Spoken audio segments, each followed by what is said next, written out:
I'm in a little bit different mood, as you can probably tell. If you read our newsletter, you know that Tom and I were just for a week in Antigua, which is, yes, let's just say, the turquoise water, the moisture in the air, it was so good. It was so good. And in addition to that, and perhaps because I allowed myself to totally deepen into this experience, I had the most delicious experience of freedom. You see, for a week, I was just Karen. I was Tom's partner, Karen. Nobody asked me anything.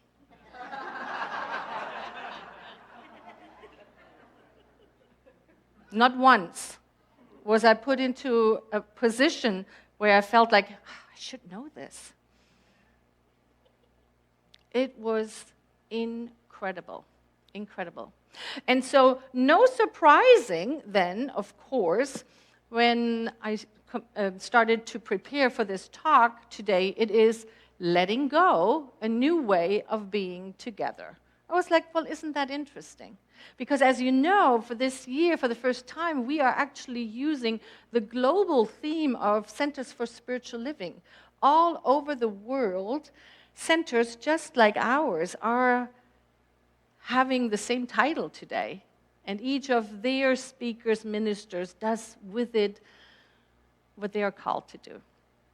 And so for me, it's really a beautiful wrapping up of this month-long exploration of radical interconnectedness.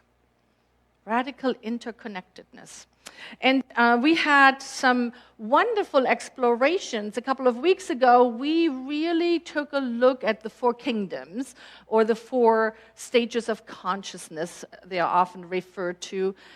It is the whole body of work that helps us realize that each and every one of us goes through this journey where we experience that life is happening to me. Right? Think back for a moment to a situation where you felt like the spiritual 2x4 just smacked you right in the middle. Bless you. And so that is Kingdom 1, and then we learn to move up into Kingdom 2, where we realize that something that I do, that I think my feelings have something to do what I experience out there in the world. And it is such a space of empowerment. I'm empowered. I have this feeling of, wow, I still remember that. Do you remember that when that happened? When the first time you realized something that's happening within me pictures itself out on the outside. And then we move ourselves from this empowerment state to a realization of a unitive consciousness. That there is only one. And you know, we sing about it, we hear it in every prayer, we say it all the time. And yet, if we stop and really ask ourselves, how much do I believe that? We believe it when we are on our yoga mat, or when we are in meditation, or when we have those moments where there's not a shadow of a doubt within us that we are one in the one. And then something happens. Our lover leaves. The job goes away. The money investment we had worked out fails. Those are the moments, beloved, where we know, truly know beyond reading the books, taking the classes, talking the talk, those are the moments where we can just for ourselves see, do I truly believe this? Do I truly believe this? And then it is so important that we are remembering what Reverend Leslie talked about last week. I loved the COAL acronym. And this is what I heard. I don't even know if this is correct, but this is what I heard. I heard that the C stands for compassion. I'm going to be so compassionate with myself and with others. And the first the O. And the O is for an open heart. I am going to open my heart and trust that you're gentle with me, as I promise to be with yours. And the A is for accepting what is. And can we just give a shout out to that challenge? Man, we want it differently at times, don't we? What do you mean this is the way it is? Yeah. A, acceptance what is. And I do want to take a moment and just send some love. We have a variety of beloveds in our community who are facing some health challenges, who find themselves in the hospital right now and ill at home. And I would just love for all of us to take a moment and breathe into your heart. And then let's just send a wave of love to all those beloveds who find themselves in a position that they really don't want to be in, supporting them in accepting what is. Thank you. And that brings us to the L, and the L stands for love. Love. That synonym of God. That realization, the outpicturing that we are one. That is what I heard, and it has helped me so much. It has helped me with all the things that are going on in the individual lives and in the lives of this community, of this country, of the world. Germany is completing special elections today, and as a German, it has an impact.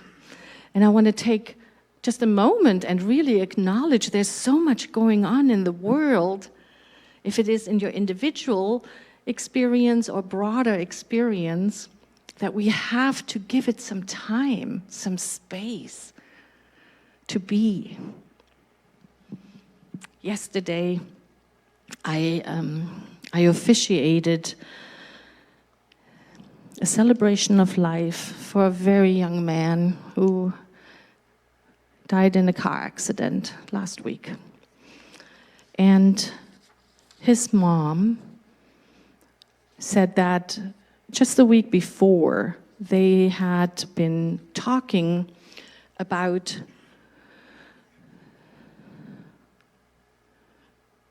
a challenging experience that he had been going through.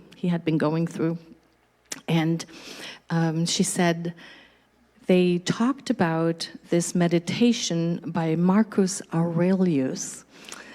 And she asked that I read it yesterday at the service. And I want to bring it in today. And I really want you to take a moment and realize this meditation was written almost 2,000 years ago.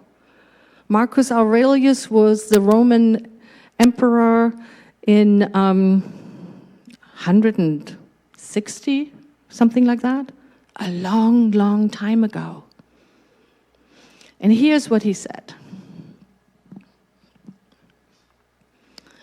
When you wake up in the morning, tell yourself, The people I deal with today will be meddling, ungrateful, arrogant, dishonest, jealous, and surly.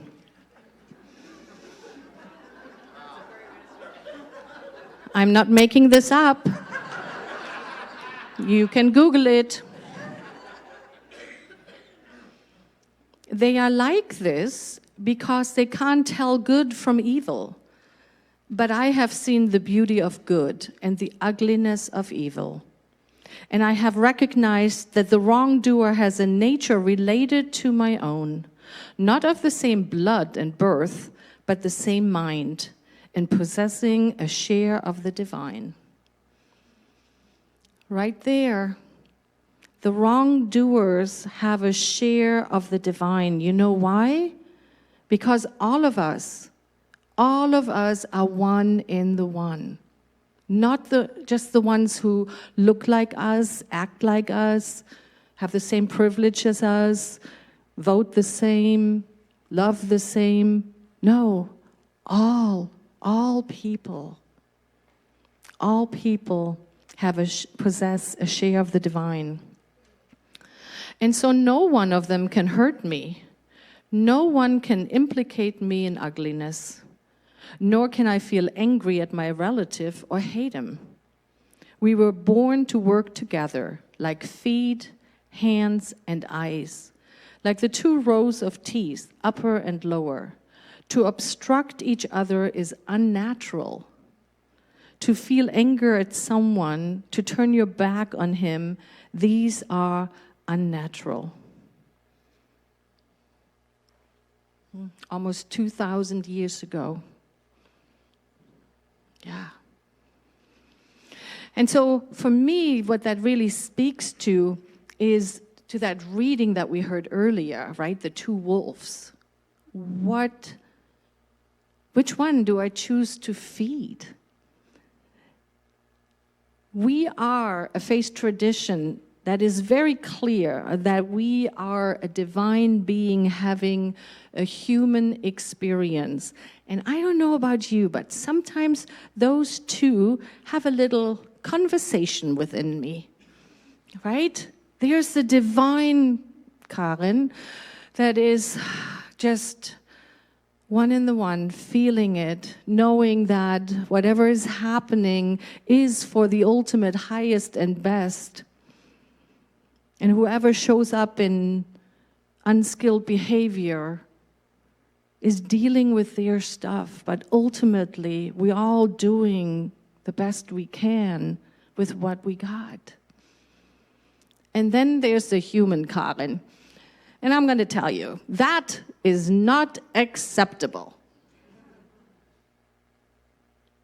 And we are invited here to walk this path of bringing those two halves together.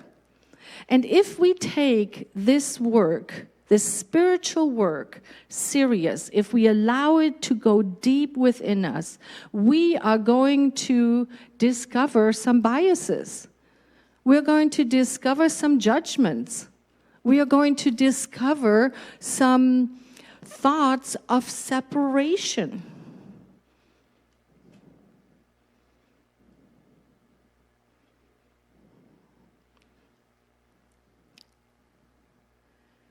I found a way this last week. I think the reason why it was so impactful for me was because I saw a construct that I had created for myself where I held myself quite tightly. I had some clear ideas how a minister ought to be. Having someone take the battery pack of your bra strap was not part of that.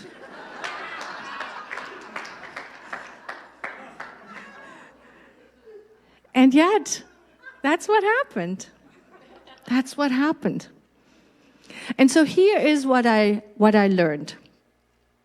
What has become so clear to me is that I have to let go that what doesn't serve me anymore.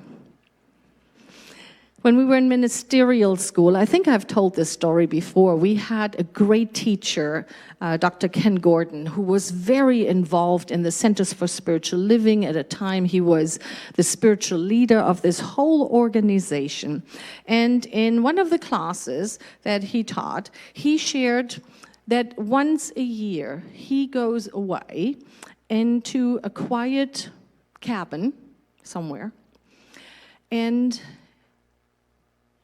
his practice was to let go of everything, to experience himself no longer a husband, no longer a father, a grandfather, a minister, the spiritual leader. Can you feel that? Peeling back all of those roles and masks at times that we take on.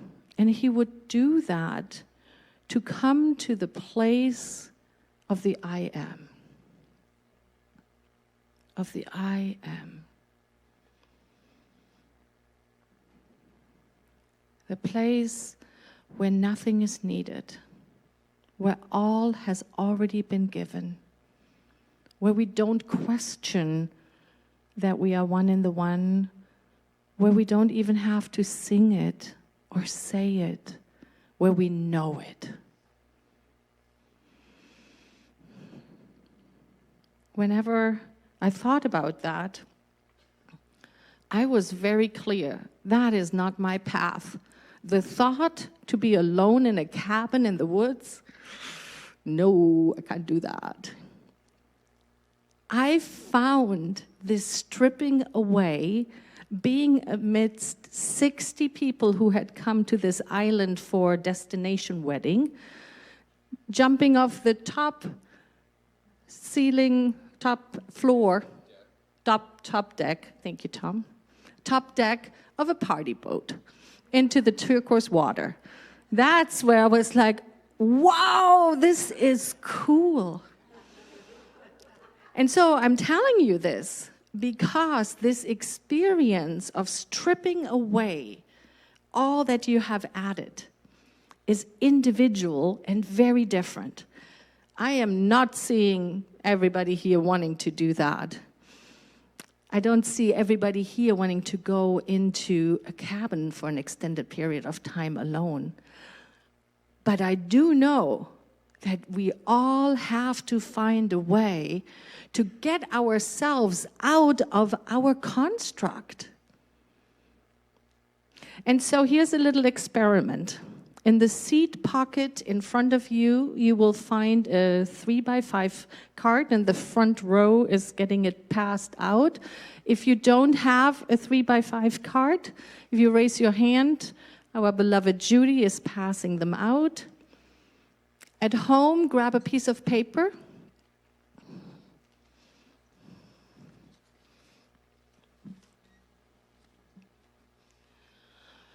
And here is what I invite you to do. Write on there, what is yours to let go of now?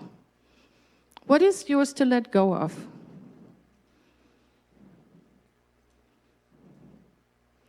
It might be a behavior that you realize is no longer serving you. It might be rehashing a conversation or an experience that happened in the past. It might be this tightness of letting the world see who you are in your brightest moment. To make a little space for the real you. What is it that you are letting go of? And here's another thing I invite you to. If you're like, oh, I have nothing. I'm good, thank you, though. Thanks for asking. Just look at that.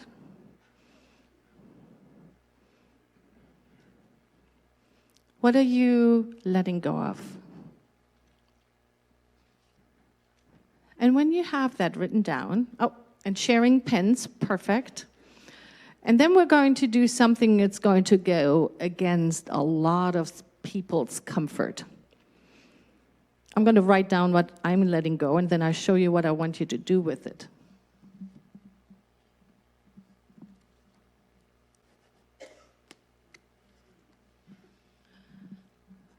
You're actually going to let it go. That can look like carefully placing it underneath your seat, or it can just look like that. I'm just done with it. I'm just done with it.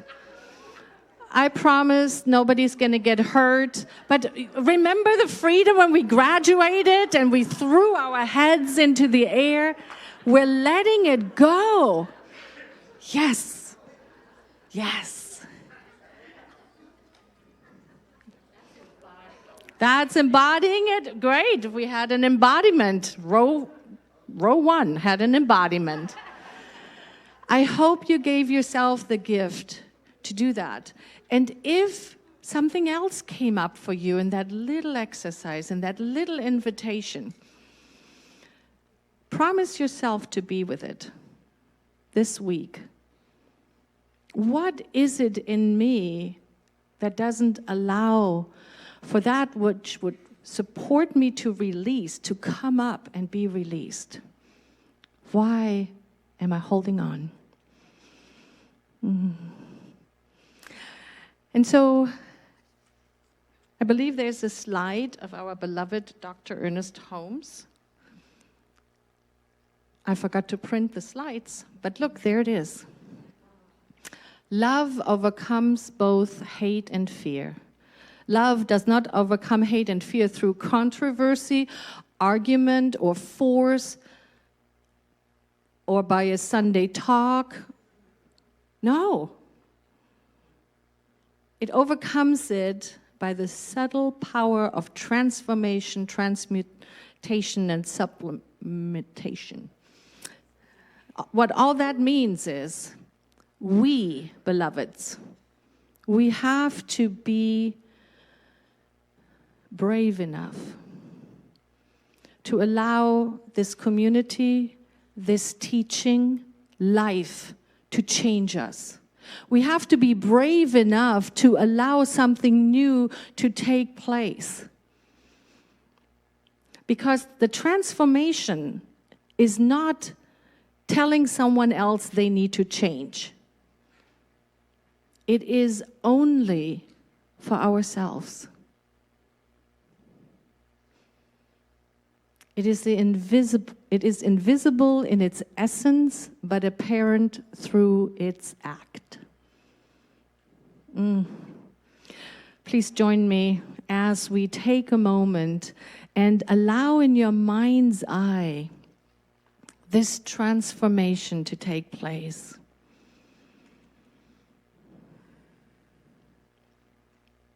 Dr. Ernest Holmes said that a spiritual mind treatment, our form of affirmative prayer, is truly the time and the process to change our consciousness. And so let us go ahead and do just that. As we breathe in, recognizing that we are one.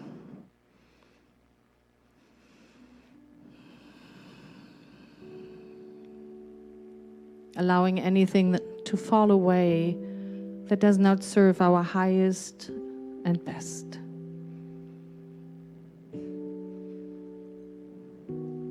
As we just remain here in this space of deep knowingness, of the oneness of life, of beauty, of love, the allness. The realization that sweet spirit source is right where I am. And as I know this truth of myself, I know this truth for every beloved within the sound of my voice, here in the sanctuary, online, driving by on Tatum, thinking about the New Vision Center. How grateful I am. How grateful I am to know that the power of this word travels instantly. And so I speak a word for all beloveds who have placed the prayer into our prayer ministry, every beloved who has reached out to our congregant care team, every beloved who is in need, to be reminded that we are one in the one, that God is, I am, we are. And so it is with such a grateful heart that I just simply place this word into universal law. I let it be, I let it go. And together we know this truth, as we say, and so it is.